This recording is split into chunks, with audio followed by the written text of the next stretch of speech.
조갑제TV 시청자 여러분 안녕하십니까. 2020년 10월 24일 크리스마스 이브 밤 10시 29분인데 산타클로스가 선물을 준 듯 합니다. 한국의 법치주의를 수호하라는 뜻으로 좋은 선물이 될 만한 판결이 나왔습니다. 윤석열 검찰총장이 추미애 법무부 장관을 상대로 정직 2개월의 징계 효력을 정지해달라고 낸 집행정지 신청을 오늘 방금 한 30분 전에 서울행정법원 행정 12부 재판장 홍순욱 12부가 인용 결정을 했습니다. 인용이라는 것은 윤 총장 손을 들어 주었다는 겁니다. 윤 총장은 이날 즉시 직무에 복귀하게 되었습니다. 오늘 오후 3시부터 약 1시간가량 윤 총장의 집행정지 신청에 대한 2차 신문을 진행한 뒤에 10시 4분쯤까지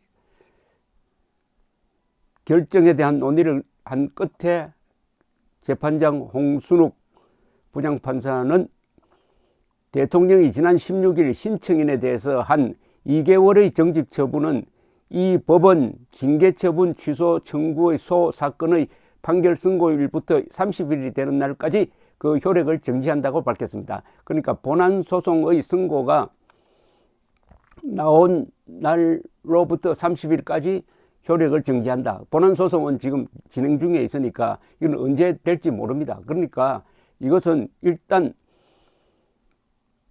문재인 대통령이 제가한 윤 총장 정직 2개월 효력은 이 순간부터 사라졌습니다.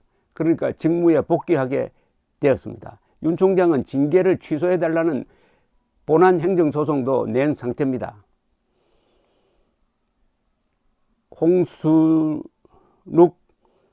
재판장이 역사적인 판결을 했습니다. 이렇게 첨예하게 대결 구도를 보인 재판에서 막강한 대통령 측을 패소시키는 이런 판결을 한다는 것은 정말 힘들었을 것이라고 생각을 합니다.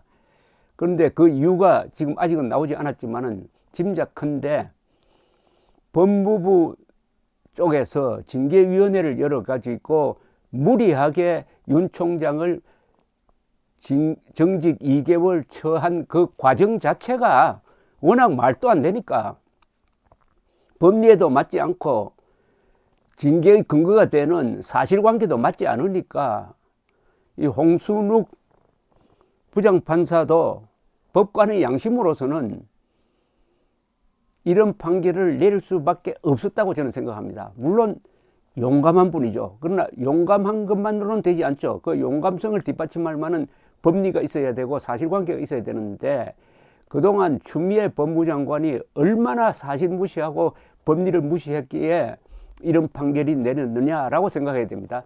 그러니까 문재인 대통령은 홍순욱 재판장에게 유감을 가질 게 아니라 자신을 끌어들여 가지고 이렇게 늪에 빠뜨린 추미애 법무장관을 원망해야 됩니다. 추미애 법무장관을 쓴 대통령 자신을 자책해야 될 일이라고 생각을 합니다. 이번에 심리가 된 거는 두 가지죠. 하나는 이게 절차적 정당성이 있느냐, 그 다음에는 사실의 실체가 있느냐는 겁니다. 사실의 실체가 있느냐. 이 두 개에서 완전히 법무부가 무리를 했다, 근거가 없다, 위법했다, 이런 판단이 나온 것이라고 보입니다. 절차적 정당성이라는 것은 임기가 보장되어 있는 검찰총장 장관급입니다. 를 직무정지 또는 정직시키려면 어마어마한 결정적 결함이 있어야 되는데 없으니까 땅속에서 찾아내듯이 하나씩 발굴을 해가지고 예컨대 판사 성향 분석, 이거는 과거에도 했고 아무런 문제가 없는 공개된 자료를 가지고 어떤 사건을 맡은 판사는 과거에 이런 판례를 남겼다 라고 한 걸 가지고 이걸 판사 사찰이라고 선동해가지고 징계의 사유로 삼았습니다. 이런 아주 우스꽝스러운 일들이 계속 일어나니까 브레이크를 여러 번 걸었어요. 문재인 대통령은 추미애 법무장관을 얼마든지 말릴 수가 있었습니다. 첫째는 뭐냐 하면은 민간인으로 구성된, 외부 인사로 구성된 검찰 이 징계위원회가 이거는 징계 사안이 아니다 라고 만장일치로 결정했습니다. 그리고 직무정지에 대해서 윤 총장이 법원에 직무정지 효력 정지 신청을 했을 때 행정법원이 딱 부러지게 이거는 임기제 검찰총장의 독립성과 중립성을 무너뜨리는 것이다 라고 판시를 했던 겁니다. 그 이유를 그냥 그대로 다시 징계위원회에 가져갔습니다. 징계위원회는 7명이 정원인데 그 중에 3명이 빠져버리고 4사람이 모여가지고 옹기종기 모여가지고 심리를 했는데 거기서 정직 2개월 똑같은 징계 사유였습니다. 징계 사유를 바꾸지도 않았어요. 이러니까 법원으로서는 이번에 홍순욱 부장판사는 이 앞에 판결을 또한 고려하지 않을 수 없었을 것입니다. 그것과 상치되면 안 되잖아요. 이 앞에 판결에서 이런 징계 사유로는 직무정지 안 된다. 똑같은 논리로 이런 징계 사유로는 정직 2개월 안 된다. 이렇게 판단하니까 결국은 인용 결정이 나올 수밖에 없었다. 이렇게 보여집니다. 그렇더라도 대통령이 임명권자인 대통령이 정직 2개월 딱 한 걸 가지고 이렇게 법원에서 뒤집기라는 것은 정말 예상하기 어려웠습니다. 아마 50대 50 정도로 본 사람도 있겠지만은 역시 대통령 손을 들어줄 것이라고 본 사람이 많았을 것이라고 저는 생각합니다. 지금까지 한국 헌정사상 검찰총장이 대통령을 상대로 이런 도전을 한 예가 없습니다. 그것은 윤 총장이 용감하고 배짱 있는 사람이란 의미도 있지만은 이분을 정직 2개월 시킨 그 사유가 워낙 법리적으로 엉망진창이고 사실적 근거가 없다 하니까 이런 판결이 나올 수밖에 없었다. 윤 총장도 이걸 받아들일 수가 없었다. 그러니까 윤 총장을 코너로 몰대로 몰아가지고 결국 이런 행동을 하도록 만들고